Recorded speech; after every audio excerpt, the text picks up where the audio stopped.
ಡಾಬಾ ರೆಸ್ಟೋರೆಂಟ್ಗಳನ್ನು ಮೀರಿಸುವಷ್ಟು ರುಚಿಯಾದ ಮೊಟ್ಟೆ masala curry. Chicken mutton ರುಚಿನೂ ಸಹ ಮರ್ತೋಗ್ತಿರ ಅಷ್ಟು ರುಚಿಯಾಗಿರುತ್ತೆ ಈ ಕರ್ರಿ. ಇದನ್ನ ಕೇವಲ 10 ನಿಮಿಷದಲ್ಲೇ ಮಾಡ್ಬೋದು. ಎಲ್ಲ ಮನೆಯಲ್ಲಿರೋ ಪದಾರ್ಥಗಳನ್ನು ಬಳಸಿ ತುಂಬಾನೇ ಸುಲಭವಾಗಿ ರುಚಿಯಾಗಿ ಇದನ್ನ ಮಾಡ್ಬೋದು. ವಿಡಿಯೋನ ಪೂರ್ತಿಯಾಗಿ ನೋಡಿ. ಇಷ್ಟ ಆದರೆ ಲೈಕ್ ಮಾಡಿ, ಶೇರ್ ಮಾಡಿ.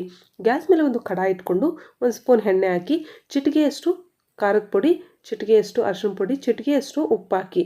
ಈಗ ಮೊಟ್ಟೆ ಬೇಯಿಸಿರೋದು 9 ತೊಗೊಂಡಿದ್ದೀನಿ. ಈ ರೀತಿ ಕಟ್ಸ್ಕೊಡ್ಬೇಕು ಮೊಟ್ಟೆಗೆ. ಈ ರೀತಿ ಮಾಡೋದ್ರಿಂದ ಮೊಟ್ಟೆ ಒಳಗಡೆವರೆಗೂ ಅದು ಫ್ಲೇವರ್ಸು ಹೋಗುತ್ತೆ. 1-2 ನಿಮಿಷ ಈ ಮೊಟ್ಟೆನ ಈ ರೀತಿ ಫ್ರೈ ಮಾಡ್ಕೋಬೇಕು. ಈ ರೀತಿ ಬಣ್ಣ ಬದಲಾಗಿ ಸ್ವಲ್ಪ ಕಲರ್ ಚೇಂಜ್ ಆಗುತ್ತೆ ನೋಡಿ. ಈಗ ತೆಗೆದು ಒಂದು ಬೌಲಲ್ಲಿ ಹಾಕಿ ಎತ್ತಿಡಿ.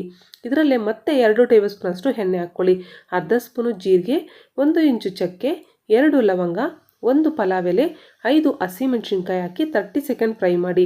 ಆನಂತರ 3 ಈರುಳ್ಳಿ ಹಾಕಿ ಇದನ್ನು ಈ ರೀತಿ ಮಿಕ್ಸ್ ಮಾಡ್ತಾ ಮೀಡಿಯಂ ಫ್ಲೇಮಲ್ಲೇ ಕಲರ್ ಬದಲಾಗೋವರೆಗೂ ಫ್ರೈ ಮಾಡ್ಕೊಳ್ಳಿ. ಆನಂತರ 1 ಸ್ಪೂನ್ ಶುಂಠಿ ಬೆಳ್ಳುಳ್ಳಿ ಪೇಸ್ಟ್ ಹಾಕಿ ಹಸಿ ವಾಸನೆ ಹೋಗೋವರೆಗೂ ಫ್ರೈ ಮಾಡಿ.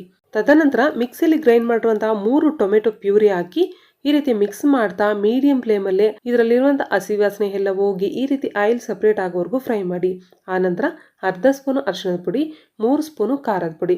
ಖಾರ ನಿಮ್ಮ ಟೇಸ್ಟ್ಗೆ ತಕ್ಕನಾಗೆ ಆ್ಯಡ್ ಮಾಡಿ. ಈಗ 2 ಸ್ಪೂನು ಕೊತ್ತಂಬರಿ ಪೌಡರು, ಅರ್ಧ ಸ್ಪೂನು ಗರಂ ಮಸಾಲ ಹಾಕಿ ಇದನ್ನು 30 ಸೆಕೆಂಡ್ ಲೋ ಫ್ಲೇಮಲ್ಲಿ ಈ ರೀತಿ ಮಿಕ್ಸ್ ಮಾಡ್ತಾ ಫ್ರೈ ಮಾಡಿ. ಈಗ ಇದರಲ್ಲಿ ಒಂದು ಅರ್ಧ ಗ್ಲಾಸಷ್ಟು ನೀರು ಹಾಕ್ತಾ ಇದ್ದೀನಿ. ಇದು ಜಾಸ್ತಿ ಗಟ್ಟಿನೂ ಇರೋದಿಲ್ಲ, ತೆಳ್ಳಗೂ ಇರೋದಿಲ್ಲ, ಮೀಡಿಯಮ್ ಆಗಿರುತ್ತೆ. ಈಗ ರುಚಿಗೆ ತಕ್ಕಷ್ಟು ಉಪ್ಪು ಹಾಕಿ ಚೆನ್ನಾಗಿ ಮಿಕ್ಸ್ ಮಾಡಿ ಈ ರೀತಿ ಚೆನ್ನಾಗಿ ಕುದಿಯೋದಕ್ಕೆ ಸ್ಟಾರ್ಟ್ ಆಗಬೇಕು. ಅಲ್ಲಿವರೆಗೂ ಒಂದು ಮಸಾಲ ರೆಡಿ ಮಾಡೋಣ.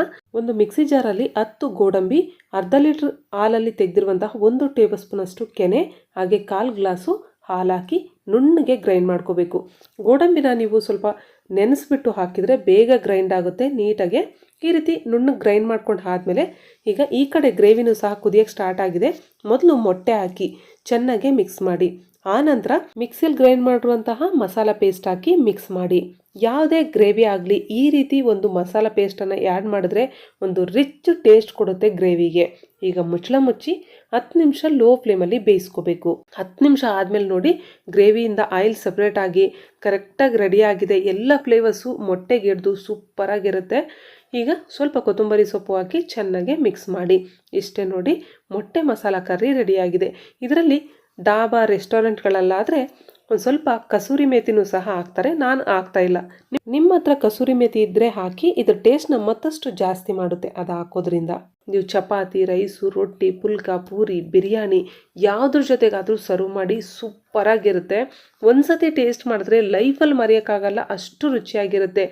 ನಾನ್ ವೆಜ್ ಮಾಡದೇ ಇದ್ದಾಗ ಈ ರೀತಿ ಕರಿಗಳನ್ನ ತುಂಬ ಜನ ಮಾಡ್ತಿರ್ತಾರೆ. ಒಂದ್ಸತಿ ನಾನು ಹೇಳಿದ ವಿಧಾನದಲ್ಲಿ ಮಾಡಿ ನೋಡಿ, ತುಂಬಾ ಕಾಂಪ್ಲಿಮೆಂಟ್ ಕೊಡ್ತಾರೆ ಎಲ್ಲರೂ. ಇವತ್ತಿನ ಈ ವಿಡಿಯೋ ನಿಮಗೆ ಇಷ್ಟ ಆದರೆ ಲೈಕ್ ಮಾಡಿ, ಶೇರ್ ಮಾಡಿ. ಇಂಥ ಮತ್ತಷ್ಟು ಈಸಿ ಆ್ಯಂಡ್ ಟೇಸ್ಟಿ ರೆಸಿಪೀಸ್ಗಾಗಿ ಸ್ಪೈಸಿ ಊಟ ಚಾನಲ್ನ ಸಬ್ಸ್ಕ್ರೈಬ್ ಮಾಡ್ಕೊಳ್ಳಿ. Thanks for watching.